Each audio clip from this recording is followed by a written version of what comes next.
اچھا جناب، پھر اس کے بعد باب اذا وجد تمرۃ فی الطریق، راستے میں اگر کھجور پائے. یعنی گری پڑی چیزوں میں بعض اوقات کیا ہوتا ہے کہ کھانے کی چیز ہوتی ہے، ایسی چیز ہوتی ہے کہ اگر فوری استعمال نہ کی جائے تو وہ ضائع ہونے کا احتمال ہوتا ہے. اب یہاں پر یہ ہے کہ اگر کھانے کی چیز کوئی ملے اور اس کو انسان رکھ چھوڑے، یا چھوٹی موٹی حقیر چیز کوئی ایسے ہی ملی، اگر اس کو انسان رکھ بھی دے تو وہ مزید خراب ہو جائے گی، یا وہ ایسی چیز ہے کہ گرنے والے کو بھی جس کی خبر نہیں. مثلا آپ کھجورے لے کے جا رہے ہیں، بازار سے گزر رہے ہیں، ہو سکتا ہے اور بھی لوگ ایسی چیزیں لے کے جا رہے ہیں، اب کوئی چیز گری پڑی ہے تو اب اگر آپ کہیے کس کی گری ہے، کھجور کس کی گری ہے، تو اب کھجور کون گنے گا کہ میں نے کتنی خریدی تھی اور اس میں سے واقعی یہ کھسک گئی ہے یا کسی بھی طرح گر گئی ہے. بعض اوقات کپڑے کے ساتھ کوئی چیز لگ کے نیچے گر جاتی، تو ایسی چیز کو کیا سال رکھا جانا چاہیے؟ اب اگر کوئی شخص کھجور کو سال رکھے تو اس میں سے بچے گا کیا؟ باب اذا وجد تمرۃ فی الطریق، اگر راستے میں کوئی چیز گری پڑی جیسے کھجور ہے وہ ملے تو کیا کرے؟ حدثنا محمد بن یوسف حدثنا سفیان عن منصور عن طلحۃ عن انس رضی اللہ عنہ قال مر النبی صلی اللہ علیہ وسلم بتمرۃ فی الطریق، کہ نبی صلی اللہ علیہ وسلم راستے سے گزر رہے تھے کہ ایک کھجور آپ کو ملی.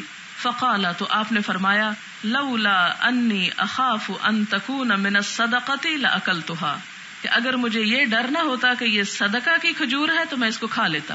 مراد یہ کہ ایسی چھوٹی موٹی چیز، کوئی ٹافی مل گئی، کوئی چاکلیٹ یا کوئی کھجور، تو اس کو اگر آس پاس انسان کہہ دے کہ یہ کس کی گری ہے اور اگر کوئی نہ کہے تو اسی وقت اس کو کھا سکتا ہے.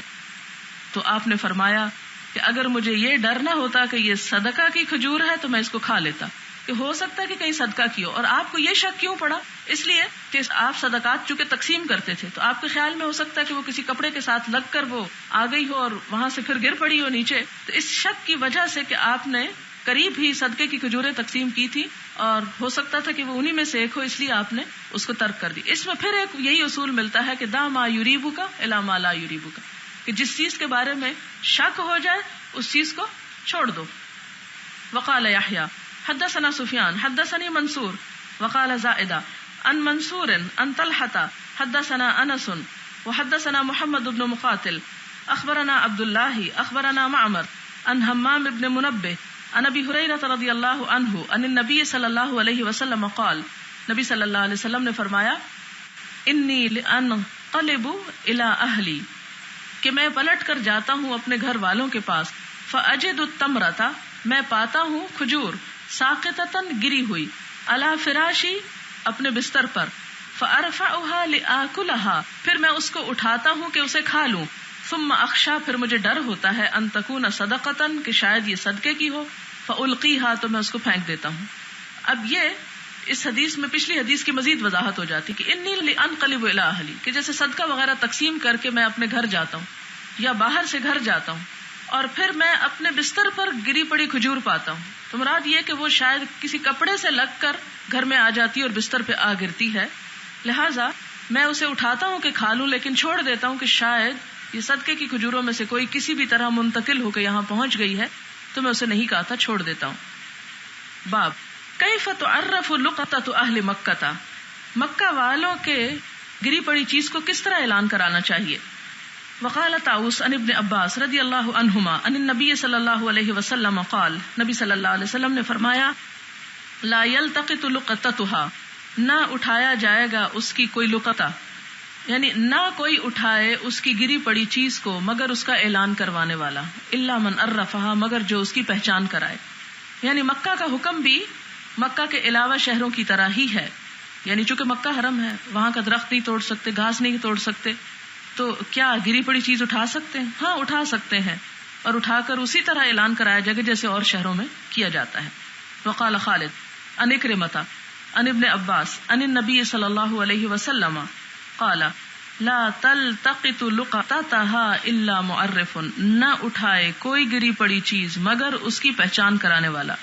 وقال احمد بن سعید حدثنا روح حدثنا زکریا حدثنا عمرو بن دینار عن اکرمۃ عن ابن عباس رضی اللہ عنہما ان رسول اللہ صلی اللہ علیہ وسلم قال، نبی صلی اللہ علیہ وسلم نے فرمایا لا يعدد عداهها، کہ نہ کاٹا جائے اس کا درخت، یعنی مکہ کے درختوں کو کاٹا نہ جائے حرم ہونے کی وجہ سے.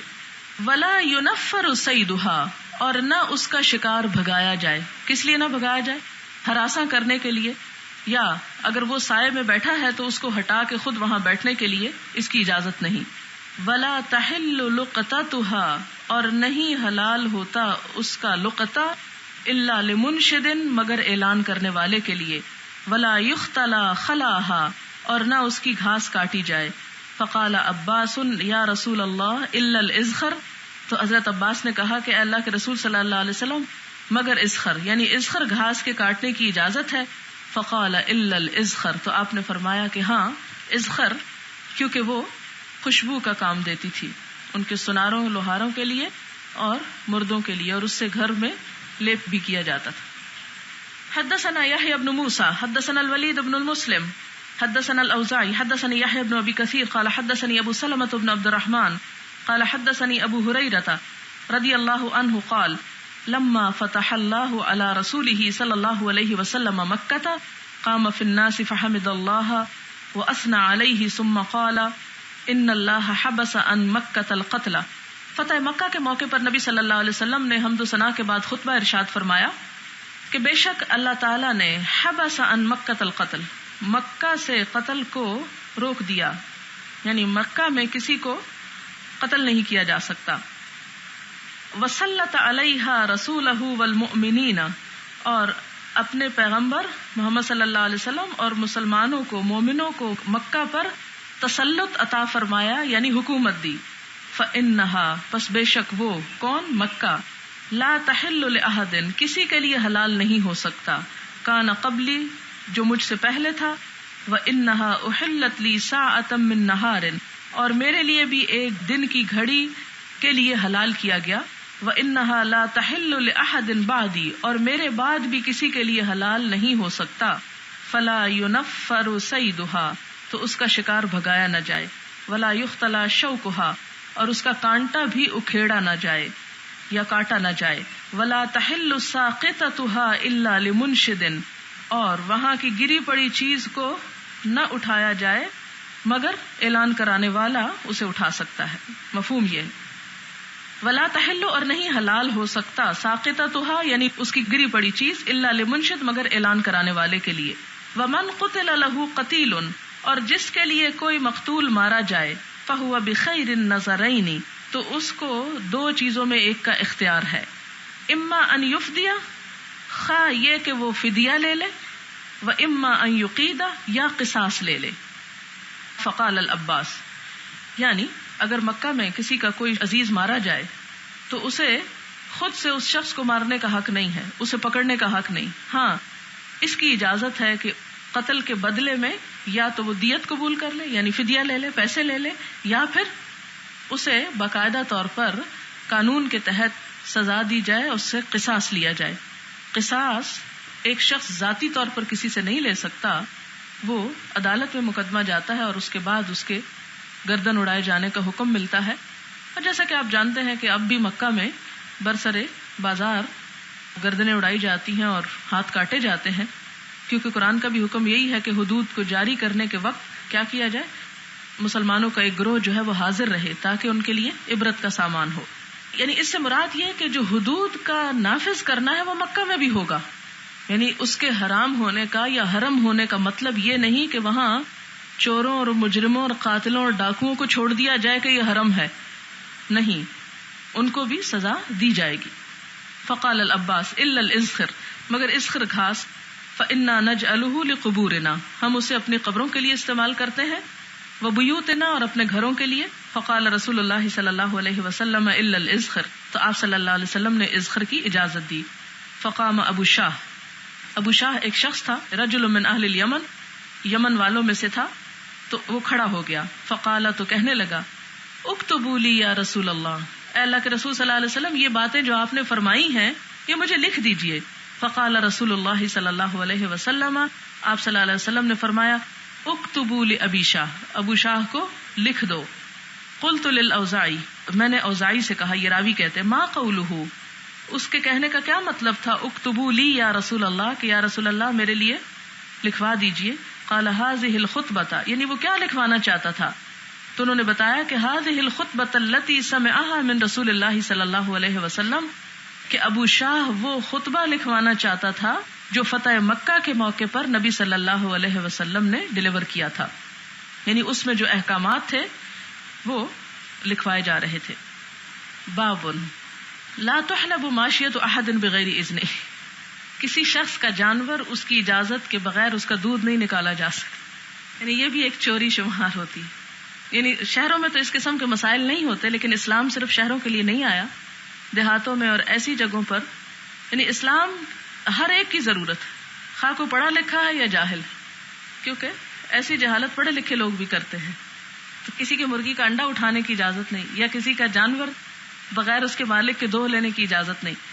حدثنا عبداللہ بن یوسف اخبرنا مالک عن نافع عن عبداللہ بن عمر رضی اللہ عنہما ان رسول اللہ صلی اللہ علیہ وسلم قال، نبی صلی اللہ علیہ وسلم نے فرمایا، لا يحلبن احد ماشیت امرئ، نہ دوہے کوئی شخص کسی دوسرے کا جانور، بغیر اذن ہی، اس کے مالک کی اذن کے بغیر۔ ایحب احدکم، کیا تم میں سے کوئی شخص یہ بات پسند کرتا ہے، ان تؤتی مشربتہ، کہ کوئی اس کے بالا خانے پر آئے، فتکسر خزانتہ، اور اس کے صندوق کو توڑے، فینتقل طعامہ، اور اس کا کھانا اڑا لے جائے، منتقل کر لے جائے۔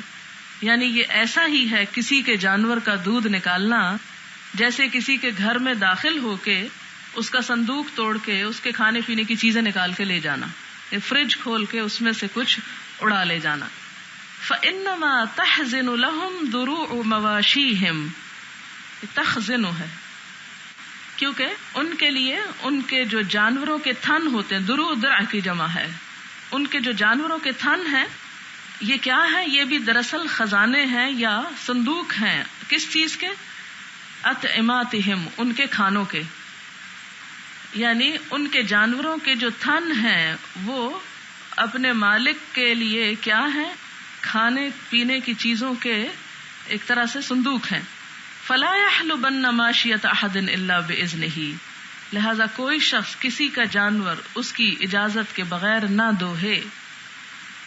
باب اذا جاء صاحب اللقطۃ بعد سنۃ، اگر سال کے بعد صاحب لقطہ آ جائے مانگنے کہ میری چیز دو، نکالو میری چیز، ردھا علیہ، تو وہ اس کو لوٹا دے گا، لأنها ودیعۃ عندہ، کیونکہ وہ اس کے پاس بہرحال ایک امانت ہے، ودیعہ امانت۔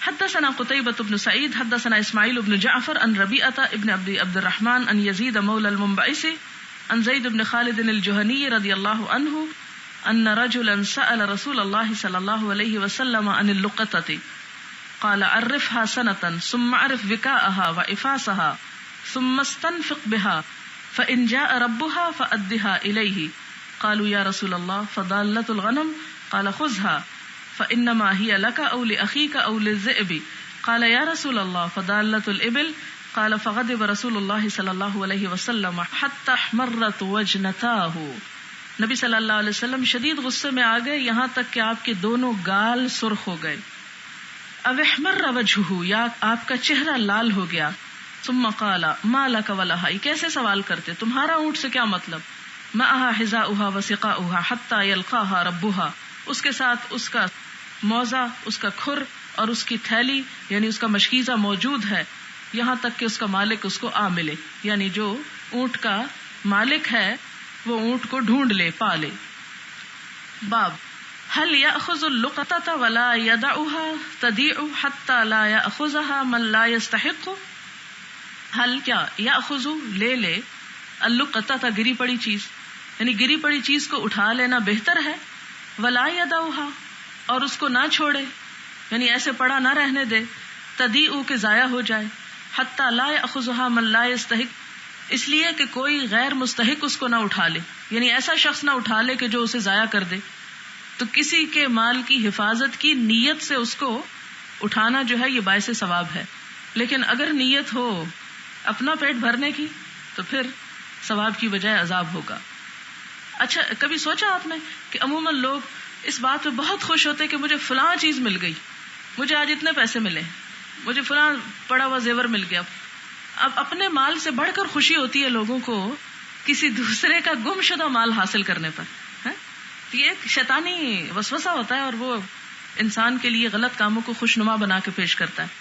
تو ایسا کرنا جو ہے اس خوشی سے اور اس نیت کے ساتھ کہ وہ کچھ مال حاصل ہو گیا بغیر کسی محنت اور کمائی کے، تو یہ نیت اچھی نہیں اور اس پر کوئی جزا نہیں ہے. لیکن اگر اس لیے اٹھا رہا ہے کہ کسی نااہل کے ہاتھ نہ لگ جائے یا کوئی اسے ضائع نہ کر دے یا مالک تک پہنچنے میں مشکل نہ کر دے تو پھر وہ اس کو اٹھا سکتا ہے. مثلاً آپ ٹیکسی پہ بیٹھے اور آپ بیٹھے اور آپ نے دیکھا کہ اندر ایک بیگ پڑا ہو اور وہ پچھلی سواری چھوڑ گئی. بجائے اس کے کہ آپ ٹیکسی ڈرائیور کو دے دیں، آپ سوچتے ہیں کہ اگر آپ اس کو لے جائیں اور اس کے بیگ میں سے ایڈریس وغیرہ ڈھونڈ کے اس مالک کو فون کر دیں تو آپ کا یہ کرنا زیادہ بہتر ہے بنسبت اس کے کہ آپ ٹیکسی ڈرائیور کو دے دیں اور آپ کو پھر یہ شک ہو اور قلق ہو کہ پتہ نہیں اس نے اس کے ساتھ کیا کیا، اسے دیا یا نہیں دیا. اس باب کا مطلب یہ کہ کسی بھی ایسی جگہ پر جب آپ سمجھتے ہوں کہ آپ دوسرے کے حق میں زیادہ بہتر طور پر خیرخواہی کر سکتے ہیں تو اس لقطے کو اٹھا لیں. اور یہ بھی دراصل اپنے اوپر ایک ذمہ داری اٹھانا ہے، اپنے اوپر ایک بوجھ اٹھانا ہے. آپ کسی بھی ذمہ داری کو اٹھانے سے پہلے یہ دیکھیں کہ آپ وہ پوری کر سکتے ہیں، اور اگر نہیں کر سکتے تو اس کو ادھر ہی رہنے دیں، وہ زیادہ بہتر ہے. حدثنا سلیمان بن حرب حدثنا شعبہ عن سلمة بن كهيل قال سمعت سويد بن غفلة قال كنت مع سلمان بن ربيعة وزید بن سوحان فی غزات. ایک غزوے میں ان دو حضرات کے ساتھ تھا. فوجدت صوتا، تو مجھے ایک کوڑا ملا.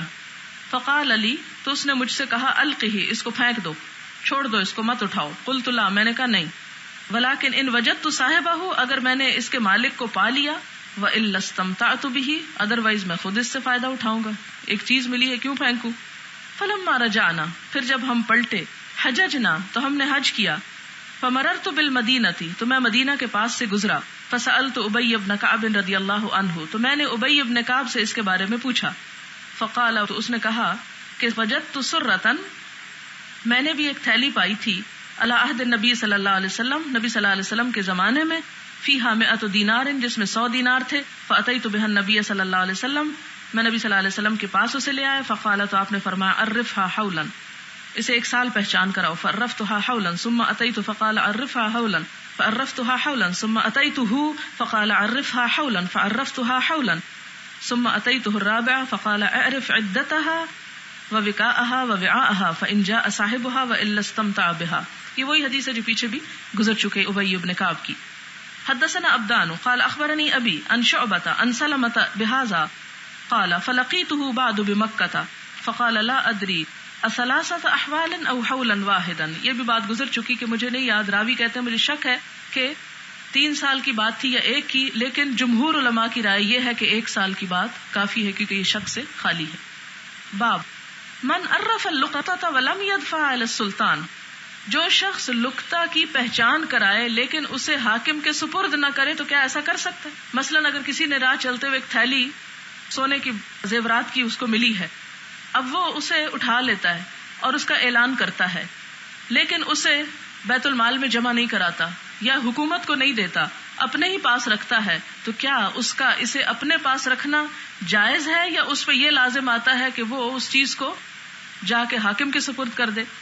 حدثنا محمد بن یوسف حدثنا سفیان عن ربیعة عن یزید مولى المنبعث عن زید بن خالد رضی اللہ عنہ ان اعرابیا سأل النبی صلی اللہ علیہ وسلم عن اللقطة قال عرفها سنة فإن جاء أحد يخبرك بإفاسها ووقائها وإلا فاستنفق بها. وسأله عن ضالة الإبل فتمعر وجهه وقال ما لك ولها معها سقاؤها وحذاؤها ترد الماء وتأكل الشجرة دعها حتى يجدها ربها. وسأله عن ضالة الغنم فقال هي لك ولأخيك وللذئب. تو مراد اس سے یہ ہے کہ حضور صلی اللہ علیہ وسلم سے مسئلہ تو پوچھا لیکن اس تھیلی کو آپ کے پاس جمع نہیں کرایا گیا، اور نہ ہی آپ نے یہ کہا کہ تم ادھر میرے پاس رکھ دو میں اس کو کسی کو دے دوں گا، نہیں، بلکہ آپ نے اس کو مسئلہ بتایا اور چھوڑ دیا. اس سے کیا پتہ چلتا ہے کہ حکومت کے پاس اسے جمع کرانا کوئی ضروری نہیں ہوتا. باب حدثني اسحاق بن ابراہیم اخبرنا النضر اخبرنا اسرائیل عن ابی اسحاق قال اخبرني البراء عن ابی بکر رضی اللہ عنہما حدثنا عبد الله بن رجاء حدثنا اسرائیل عن ابی اسحاق عن البراء عن ابی بکر رضی اللہ عنہما قال انطلقت فاذا انا برائی غنم يسوق غنمه فقلت. یہ حضرت ابو بکر صدیق رضی اللہ تعالیٰ عنہ کی روایت ہے. وہ کہتے ہیں یہ واقع ہجرت کا ایک حصہ ہے. کہتے ہیں کہ ان طلقت میں چلا فاذا انا تو میں نے دیکھا برائی غنم بکریوں کے چرانے والے کو, بکریوں کے ایک چرواہے کو ملا. یسوق غنمہ جو اپنی بکریوں کو چرا رہا تھا. فقلت تو میں نے کہا ممن انت کہ تم کہاں سے ہو, یعنی تم کس کے چرواہے ہو. قال تو چرواہا کہتا ہے لرجل من قریش میں قریش کے ایک شخص کا چرواہا ہوں, یعنی اس کی طرف سے اس کی بکریاں چرا رہا ہوں. فسماہ تو اس نے اس شخص کا نام لیا. کس نے؟ چرواہے نے. کس کا نام لیا؟ مالک کا نام لیا, جو کون تھا؟ قریش کا ایک شخص تھا. فعرفتہ تو حضرت ابو بکر کہتے ہیں کہ میں اس کو پہچان گیا کہ کون ہے وہ. فقلت تو میں نے پوچھا هل فی غنمک من لبن کیا تمہاری کسی بکری کا کوئی دودھ ہے, یعنی تمہاری کوئی بکری دودھ دینے کے قابل ہے اس وقت؟ فقال نعم تو کہنے لگا ہاں. فقلت هل انت حالب لی میں نے کہا کہ کیا تم میرے لیے بکری کا دودھ دو گے؟ قال نعم کہنے لگا ہاں میں دو دیتا ہوں. فامرتہ تو میں نے اس کو حکم دیا. فاتقل شاة من غنمہ تو اس نے بکریوں میں سے ایک بکری کو الگ کیا.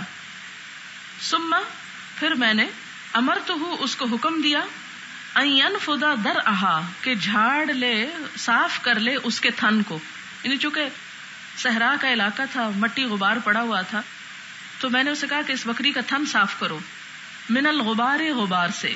ثم امرتہ پھر میں نے اسے حکم دیا ان ينفض کفیہ کہ اپنے ہاتھ بھی جھاڑ لے, اپنی ہتھیلیاں بھی جھاڑ لے. اب اس سے آپ اسلام کی سکھائی ہوئی تہذیب اور پاکیزگی اور صفائی کا معیار دیکھیں کہ حضرت ابو بکر صدیق رضی اللہ تعالیٰ عنہ جنگل میں ایک شخص کو بکری کا دودھ دونے کے لیے کہتے ہیں, اور اس کو کیا انسٹرکشنز دینے ہیں کہ پہلے تھن صاف کرو, پھر اس کے بعد ہاتھ بھی اپنے صاف کرو. ظاہر ہے پانی تو وہاں تھا نہیں, یا اتنا پانی نہیں ہوا کرتا تھا کہ وہ پہلے اچھی طرح ہاتھوں کو صابن سے دھوئیں یا کچھ. مٹی بھی ایک طرح سے پاک ہی ہوتی ہے لیکن کھانے کی چیز نہیں ہوتی. آپ کو پتا نا مٹی کھانا حرام ہے. بعض لوگوں کو وہ ایک شاید کیلشیم کی کمی یا کوئی خاص بیماری کی وجہ سے مٹی کھانے کی عادت ہو جاتی ہے. خواتین میں عموماً میں نے یہ دیکھا کہ بیماری ہوتی ہے, تو یہ ایک چونکہ ضمنی سی بات ایسے ہی بیچ میں انڈائریکٹلی آ گئی, تو حلال نہیں ہے, مٹی نہیں کھائی جا سکتی. بہرحال اب ہوا کیا کہ انہوں نے حکم دیا کہ تم اپنے ہاتھ کو جھاڑو, تھن جھاڑو, پوری صفائی کا اہتمام کرو, پھر بکری کا دودھ دو. فقالا تو کہا ہاکذا ضرب احدى کفیہ بالاخرى کہ انہوں نے حدیث روایت کرتے ہوئے جس طرح اس نے ہاتھوں کو جھاڑا تھا اس طرح کر کے وہ بھی کر کے دکھایا کہ اس طرح اس نے اپنے ہاتھوں کو جھاڑا. فحلب پھر اس نے دودھ دوہا. کتنا؟ کسبتن ایک پیالہ بھر, من لبن دودھ میں سے. وقد جعلت لرسول اللہ صلی اللہ علیہ وسلم اور میں نے نبی صلی اللہ علیہ وسلم کے لیے رکھ لی تھی کیا؟ ادابتن پانی کی ایک مشک, چھاگل. الا فیہا خرقۃ جس کے منہ پر کپڑا بندھا ہوا تھا. خرقہ کپڑے کا ٹکڑا جس ہم چیتڑا نہیں کہتے, کہ پانی کی چھاگل کا منہ بندھا ہوا تھا. کس سے؟ کپڑے کے چیتڑے سے. فسببت علی اللبن تو میں نے اس پانی کو دودھ پر ڈالا. حتی برد اسفلہ یہاں تک کہ وہ نیچے تک ٹھنڈا ہو گیا. فانتہیت الی النبی صلی اللہ علیہ وسلم پھر میں وہ دودھ نبی صلی اللہ علیہ وسلم کے پاس لے آیا. فقلت تو میں نے کہا اشرب پی لیجئے یا رسول اللہ, اے اللہ کے رسول صلی اللہ علیہ وسلم. فشربا آپ نے پی لیا. حتی رضیت یہاں تک کہ میرا دل خوش ہو گیا, یعنی آپ نے پیٹ بھر کے پی لیا اور میں راضی ہو گیا. اب یہ ساری بات یہاں پر کیوں آئی ہے؟ پیچھے تو ہم پڑھ چکے کہ کسی کے جانور کا دودھ اس کے مالک کی اجازت کے بغیر نہیں پینا چاہیے, نہیں نکالنا چاہیے. اب یہاں پر آپ دیکھیں کہ حضرت ابو بکر نکالنے کا حکم دے رہے ہیں اور خود حضور صلی اللہ علیہ وسلم پی رہے ہیں. کیا کنٹرڈکشن نہیں ہے؟ بات یہ ہے کہ ایک جانور کسی کے گھر میں کھڑا ہے, مالک اس کے سر پہ کھڑا ہے, اور وہ خود دودھ نکال سکتا ہے کہ آپ اس کی مرضی کے بغیر اس میں سے نکالتے ہیں. یہ بات تو ہے غلط. لیکن جگہوں کے بدل جانے سے اور حالات کے بدل جانے سے احکامات میں بھی تبدیلی ہو جاتی. اب یہ کہاں واقعہ پیش آ رہا ہے؟ سفر میں, کہ ایک چرواہا ہے, بکریاں چرا رہا ہے, اور بکریاں چراتے چراتے وہ شہر سے بہت دور ہے. اور دوسری بات یہ کہ وہاں پر اگر بکری کا دودھ نہ نکالا جاتا یا نکالا جاتا، دونوں صورتوں میں فرق کوئی نہیں پڑتا، کیونکہ مالک کو وہ دودھ پہنچ نہیں سکتا. مالک کو وہ دودھ نہیں پہنچ سکتا اس لیے کہ وہ اس طرح تھوڑی کرتے تھے کہ صبح گئے اور شام کو آگے. بعض اوقات کئی دن تک وہ بکریاں چرانے کے لیے بہت دور دور کے علاقوں میں چلے جاتے تھے. تو ایسے ہی راستے میں وہ شخص ان کو ملا. دوسری بات، مسافر کا حق ہوتا ہے. آپ کو یہ معلوم ہے، پیچھے آپ یہ حدیث پڑھ چکے ہیں کہ اگر کوئی مہمانی نہ کرے تو میزبان سے مہمانی وصول کی جا سکتی.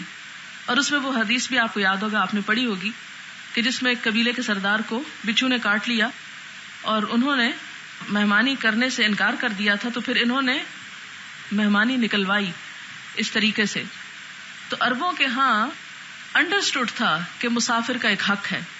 اور اسی وجہ سے آپ دیکھیں کہ قرآن پاک میں جیسے زکوٰۃ کی تقسیم پر بہت ساری جو مدات ہیں، اس میں سے ایک مد کیا ہے؟ مسافر کو دینا.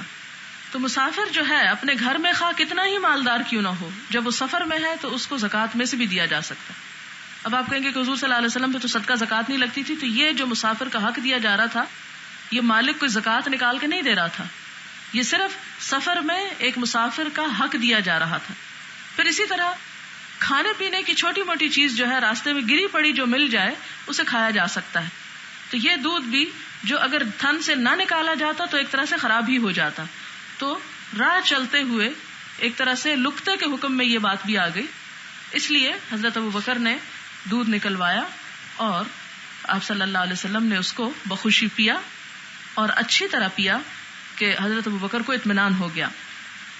پھر آپ یہاں پر ایک بات یہ بھی دیکھیں کہ آج کے دور میں بھی اگر کوئی شخص، جیسے آپ مثال کے طور پر سفر کر رہے ہوتے ہیں اور سفر کرتے کرتے راستے میں آپ کو کوئی چھوٹی موٹی چیز ضرورت پیش آ جاتی، آپ کسی کھیت سے گزر رہے ہوتے ہیں، کسی کے کنویں پر سے گزر رہے ہوتے ہیں، اب پانی پینے کی ضرورت ہے، تو اس کا جو مالک ہر وقت تو اپنے کھیت کے اندر نہیں موجود ہوتے، تو مسافر کا ایک حق ہوتا ہے، وہ راہ چلتے پانی پی سکتا ہے. اگر کوئی بھوکا ہے تو تھوڑا بہت پھل کھا سکتا ہے.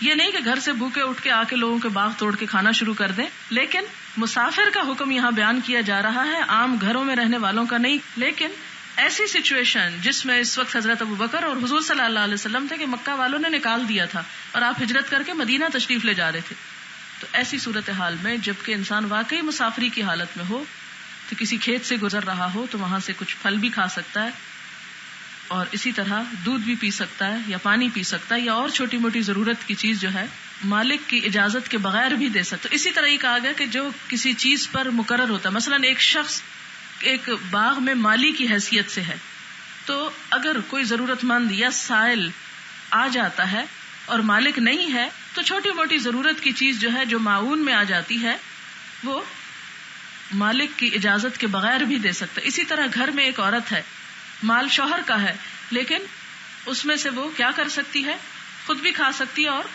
معروف طریقے سے سائل کو یا ضرورت مند کو بھی اس میں سے دے سکتی ہے.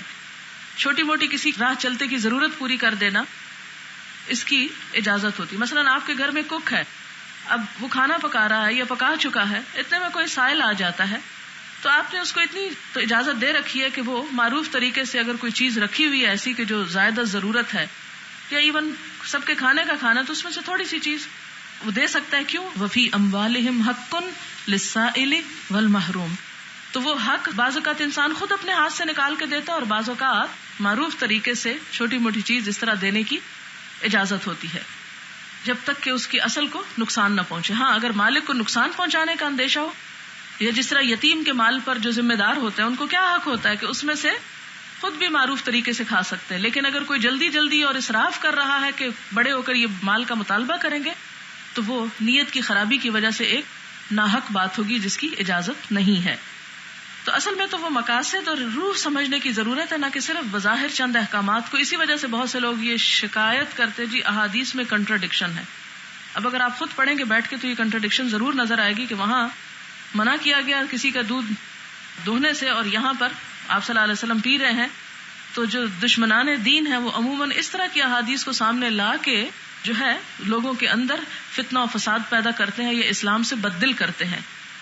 تو کسی چیز کی بھی صرف ظاہری بات سے یا صرف ظاہری ریڈنگ سے کسی حکم کو خود سے نہیں سمجھا جا سکتا. آخر دعوانا الحمد للہ رب العالمین. سبحانک اللہم و بحمدک نشہد ان لا الہ الا انت نستغفرک و نتوب الیک.